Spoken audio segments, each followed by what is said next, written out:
This morning, President Trump claimed without any evidence at all that the estimated death toll in Puerto Rico from Hurricane Maria was being inflated by his political enemies. Catch this, in order to undermine him. Trump wrote, quote, 3,000 people did not die in the two hurricanes that hit Puerto Rico. When I left the island after the storm had hit, they had anywhere from 6 to 18 deaths. A long time later, they started to report really large numbers like 3,000. This was made by the Democrats in order to make me look as bad as possible when I was successfully raising billions of dollars to help rebuild Puerto Rico. That's Trump talking and tweeting, rather. In fact, that figure was the result, that figure of almost 3,000 dead, was the result of an independent study. It was commissioned by Puerto Rican officials and estimated nearly 3,000 excess deaths stemming from the hurricane. In other words, people that would normally not have died.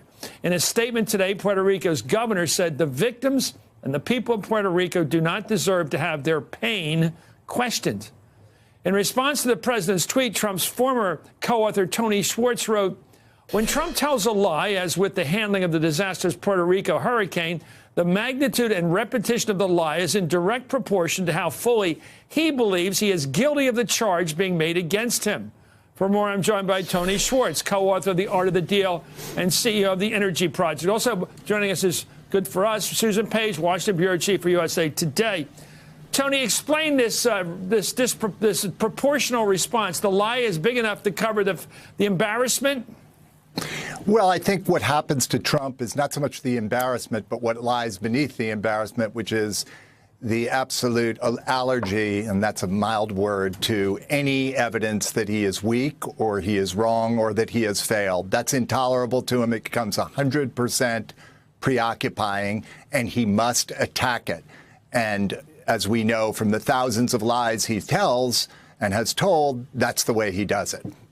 Put him under sodium pentothal, put him in a lie detector, make him tell the truth. Does he know the truth? This is the issue raised by Bob Woodward. One, he says he doesn't have the capacity to tell the truth. And the other is he doesn't have an attachment to reality. So which is it, as you've observed him as a co-author, does he know how to lie, or does he simply lie because he doesn't know the truth?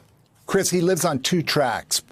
One, when he is in a slightly saner state, and it's all relative in his case, he is absolutely capable of consciously and intentionally lying for a particular outcome. When he is aroused, when he's feeling under attack, it happens instinctively, impulsively, and with no forethought. He just does what he has to do. It's a survival mechanism.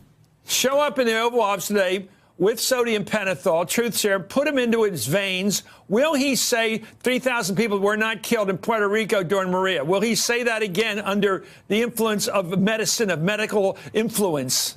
Yes. Why? Because he actually now does believe. Well, he knows. You know, he knows. I don't think he's that unmoored from reality. I do think in moments of feeling under attack, he loses sight of it. The prefrontal cortex literally shuts down in fight or flight.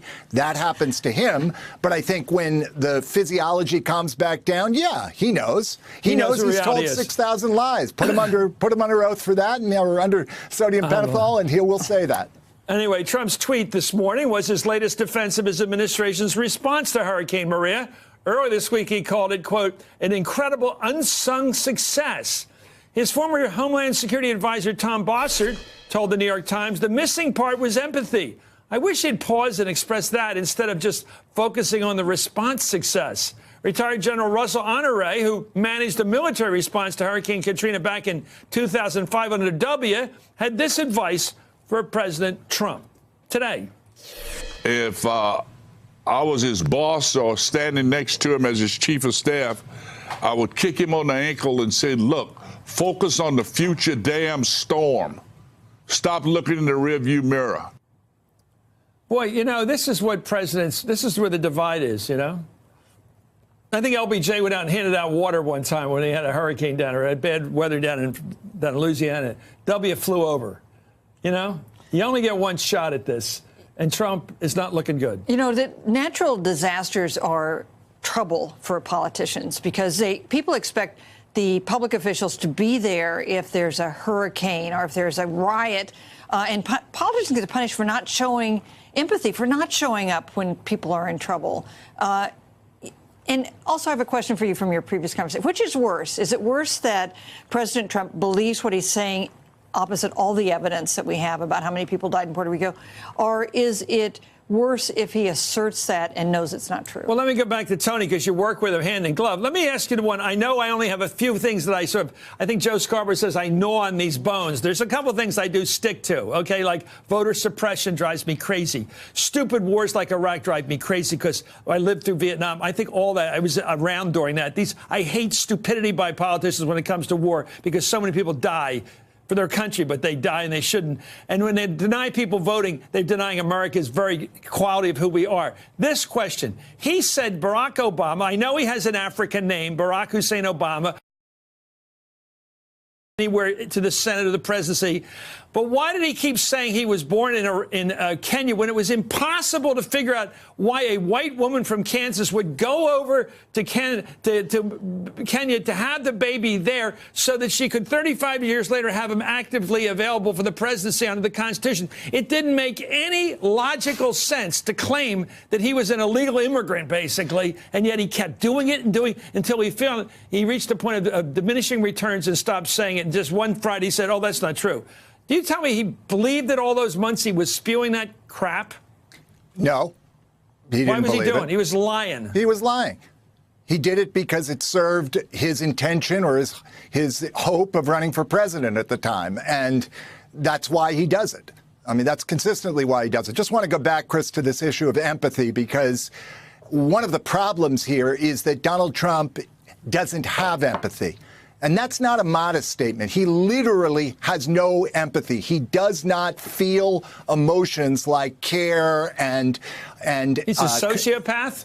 Well, as I've said since 2016 in the New Yorker when he started to run for president, yes, he is a sociopath. There is no question. He's a sociopath, meaning he neither has a conscience nor does he have a heart. Or I should say, because it's more accurate, it's so deeply buried that even he doesn't have access to it, because what he feels is to have any of those feelings, compassion, empathy, is to make him weak and vulnerable. And as I said earlier, that's what's intolerable to him. You know, you make it sound like Blade Runner when they go to the replicant and they say, what do you feel when you see the bug die? And the replicant knows you've found him out. He doesn't feel anything. Anyway. He doesn't feel anything. Isn't that terrifying? And isn't that so repugnant in a moment like this? The 3,000 people who died and their families suffering, grieving, in part because he did such a terrible job of taking care of Puerto Rico in the aftermath of that storm. In this case, I believe he has no upside. Okay. I don't think if he does it well, it's going to serve him well. I don't think it's going to be ignored. But if he doesn't do it well, wow, it's one more takedown. How many electoral votes does Puerto Rico have? Yeah, exactly. And how many white people compared to brown or black people? Well, the Washington Post fact checker gave Trump's claim this morning 4 Pinocchios. It's the highest rating for a false or misleading statement, a lie, in other words. Prior to the tweet, the fact checker reported that Trump had already passed 5,000 false claims since becoming president. You know, I watch like you do, and most political reporters and general assignment reporters. We look at the approval rating of the president. And it really has guardrails. It's like mid-30s, around a high mid-40s, somewhere in that range. And it just bounces around there cyclically or seasonally. But these lies don't hurt him any. Why not? Well, you know, I think his supporters are with him because they're with him because they like his bluster. They like his attitude. They like what he says about trade and about America being cheated and about standing up for a more traditional America. But I do think there's some corrosive effect, and I think you see some of it now. His approval rating now down to maybe 40 or so. But it doesn't. It seems to have a little ratchet effect there. It doesn't go much lower. The bottom hasn't fallen out of it, but I do think there is some. And you know, I think that even though he's been said untruths before, if you look at this one, it seems especially painful because it's about the deaths of Americans. It seems like it's worse than the lie about birth. I think we've had phrases similar to this, but this hurricane denier might be his new one. And it's at the moment as another hurricane's about to hit America. I know, it's a strange denial. Thank you. I think you've got it figured out. Hey there, I'm Chris Hayes from MSNBC. Thanks for watching MSNBC on YouTube. If you want to keep up to date with the videos we're putting out, you can click subscribe just below me or click over on this list to see lots of other great videos.